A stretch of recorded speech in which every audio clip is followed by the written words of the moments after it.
Got so many of these comments on my last video, so I'm going to touch on it now. Disregarding exceptional reasons such as real abuse, the fact is 80% of women are the ones ending marriages, 90% if they have a degree. And this is why men will go for women who are accessible to them, women who are gullible, women who don't understand how men's brains work, women who have trauma and haven't healed and are easily manipulated. Passport bros are weak, all because they want a woman that wants to follow their plan.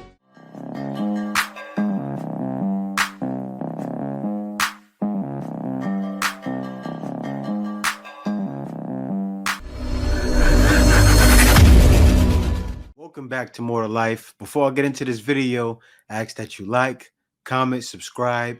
Also, be sure to smash that notification bell just to make sure you get on my videos as soon as I release them. All right, guys, let's hop right into it. All of my friends who prioritize having kids in their 20s are all now single moms at 40 and divorced. I got so many of these comments on my last video, so I'm going to touch on it now. Disregarding exceptional reasons such as real abuse, the fact is 80% of women are the ones ending marriages, 90% if they have a degree.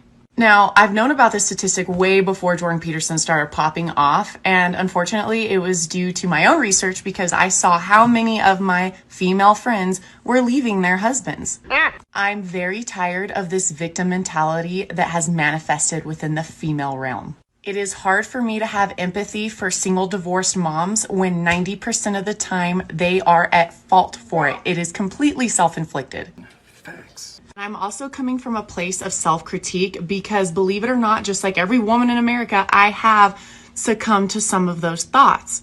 But we listen to social media and mass media and we tell ourselves that there's someone else there that's going to treat us even better, and we neglect the other party, which is our husbands, and then all the children that are involved as well. Oh, but let's not forget the vows you took. You cannot discredit my theory of prioritizing a family first and then working on a career, all because you have women that fall in that 90% category that left their husbands. We struggle, we cry, we laugh, we have everything in between. Marriage is not easy. As for culture, my husband is very open in learning about my culture and vice versa. Now just wait for this comment section to blow up on all the women that tell me they are the exception, that 90% are leaving because the men are so terrible. She's right. That's what's wrong with the Western society nowadays. And that's exactly why a lot of men are checking out. And not only leaving and getting that passport on leaving, a lot of men are checking out mentally. They can see it. Guys are not dumb. There's so many women who make it all about money. Seven-figure men do go for me. Honey, how would you know that? You're not a seven-figure man. Again, all of these men and these pick-me-shas, pick-me women in my comment sections, you guys haven't even been in the same room as seven-figure men. You haven't been anywhere near the vicinity. You're watching TV and you're getting your information from there. I want everybody to be happy. I want everybody to find someone that makes them happy. I want everybody to live a beautiful life that they want for themselves. I don't wish ill on anybody, but I can't stand the delusion. I'm telling you, in real life, in reality, not delusion, reality, I date seven-figure men. I date six-figure men. Now we all got to sit here and we got to be like, oh yeah, this is great. You know, this is somebody who could get 95% of guys. And imagine going through life with that sense of delusion. Like, we see it, and this is an extreme example, but when women walk around like that, imagine walking around thinking, I could get 95% of guys. How many guys are you telling no to because you think you're better than them? Are you? Or is it in your head? That is a reality. What you guys are saying, that seven-figure men don't go for women that look like me, you wouldn't know that because you don't date them, all right? Just think about it. If you don't want to wind up alone, you have to have a realistic assessment of what you bring to the table, of your looks, of your capabilities, of what you're willing to do in a relationship, of your character, all of it. And then they get married and then they leave for the money. It's wild. It truly is Sodom and Gomorrah, man. It's like guys feel like they have no hope. So then women say, why are guys checking out? Why are guys not as nice as they used to be? Why aren't guys gentlemen? Because you can't be. It doesn't work. If a guy goes on a first date now and gives a girl flowers, she's gonna laugh at him. The fact that you even had to say, don't do too much, goes to show the dating mindset that we're in now. Exactly. That's why I'm saying women deserve less, because if you give them that treatment, which you're calling too much, but it used to be the norm, and then girls come back and cry, why are there no nice guys anymore? Where'd all the good men go? Men are not visual. They think like predators. If you want to understand the man's brain, watch National Geographic. When a guy looks at you, he's thinking, how easy would it be for me to conquer that body? Which is just the same as a lion looking at a gazelle and thinking, how quickly can I kill that gazelle and eat it? If you watch National Geographic a lot, you understand that are the laziest of all. They go after prey that is the slowest, the weakest, the youngest, that is alone, unsuspecting, or injured. And this is why men will go for women who are accessible to them, women who are gullible, women who don't understand how men's brains work, women who have trauma and haven't healed and are easily manipulated. All the problem will be passed back to the man, as usual. You know, every time a woman up here, it's always the man's fault, never your own fault. They are thinking, how quickly can I get her into bed? You just reveal your own ignorance. And they will do whatever it takes to do that. Even if it means lying and acting like they are Mr. Right, pretending like there's chemistry when it's not there. We have all been told a lie that men are visual, and it has been used to blame men's behavior. Who hurt you? On women. The moment you realize that as a woman, you are living whilst men are hunting, you will start to pick up on a lot of the programming that women are taught that is hurting them and that is putting them in the lion's mouth without them realizing it. If men were really visual, they wouldn't sleep with women that they're not attracted to. And here's how I know. I am very visual, and I know many of my female friends who are also visual. And I get mentally affected by things that I look at if they are unpleasing. For example, if I walk into a messy room, it can cause me a lot of mental discomfort. If I go into an environment that I deem undesirable, ugly, dilapidated, whatever, I start to feel physical discomfort. Wait a minute! Who are you? And there are certain types of features, if they're in people, they can give me goosebumps in a negative way. Because I'm just not attracted to that. Which ill on anybody, but I can't stand the delusion. I couldn't imagine even going on a date, knowing... I gotta cut off because she's going in kind of long, but see, a lot of what she's talking about, men try to see how easy women are. I think a lot of it happened to her, right? She's talking about the physical looks and the things that make her feel off. I mean, honestly speaking, she's not the cat's meow, of course. That's probably happening to her.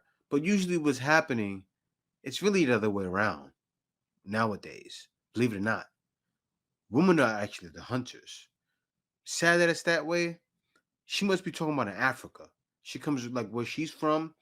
It made me feel that way. But no, usually guys will do that and say anything they can to get into a woman's pants when she's not the best looker, right? But guys nowadays, it's gotten bad. Guys that are younger want to get in women's pants easier. Guys that are older tend to want to settle down unless they're coming out of a long marriage. Then they tend to want to just have fun. It's a lot of reasons. A lot of guys are different stages. You can't just predict all men like she's trying to do. So many women do it, and it's just not logical because so many men are different. But for the most part, guys are visual. They see something they want. Yes, they want to have, be with it. They want to have relations. That's for the most part, but still a little bit off. She's a little bit off, but she's right for a lot of reasons when she's saying men think about who they can get easily. Yes, we do, but not in all cases. Next video. Passport Bros approved. Passport Bros destroying racism. And that's another brother with a Filipina. Congratulations to you, brother. Let me run this by you real quick. Passport Bros are weak. Yeah, you heard me. Passport Bros are weak. Huh? All because they want a woman that wants to follow their plan. All because they want a woman to be obedient to them. All because they want a peaceful sanctuary when they come home from work. All because they want a hot plate when they come home from work in a clean house. All because they want peace of mind. They are weak? No, baby. You got it wrong. A man that wants a peaceful mindset and a peaceful home, he can never be weak. Take heed to the message. So right. I drop, man. Hats off to the sister. She gets it, right? She's thinking with logic. Most guys that are leaving, you have to think about it, right? Most guys, number one, you have a lot of guys that are of age. Me, when I left the States, I was 34. You have a lot of guys leaving older than me. I would suggest the guy to leave at least when he's in his 30s, even 20s if he can, right? With the way working online is nowadays, yes, it's not that hard, right? A lot of times you wouldn't need much to live in another country, but it's not weak at all. For a man to think about uprooting himself and taking himself out of one society and moving to another society for peace, that's not weak. That's a strong man, right? Because the fear, let me tell you guys something. When I first left, the fear made it take time. I should have left almost immediately, but the fear made me wait and second guess myself, right? So yes, it took a lot of strength for me to get over myself, to get over my own head. You guys can look at it all day long, right? If you looked at a motivational video, what do they usually say? You're not competing against the next person. You're usually competing against yourself because you have to overcome yourself. A lot of times, most of the things guys go through is yourself. So, yes, a guy has to fight all of that. Then turn around. Everybody's calling you weak. And the guy still wants to leave for peace. He has to go through so much torture sometimes to go find that peace. But you know what starts happening though? You leave, find that peace. You get settled. All of a sudden, your aging slows down. You're eating better food. You're wondering, man, I feel so good. I wake up in the morning, I feel good. Yes, the man becomes stronger because the man lives longer because he's taking the stress out of his life. And he has a woman sometimes that will make him feel like a king or want him to feel like a king. So she will do everything she can to make him happy. That's what a man wants. And exactly like she said. Is a man weak for that? I don't think so. But anyway, man, shouts out to you, sister. But guys will keep leaving because we're not weak. Because we all realize we're strong and we understand there's more to life than dealing with that.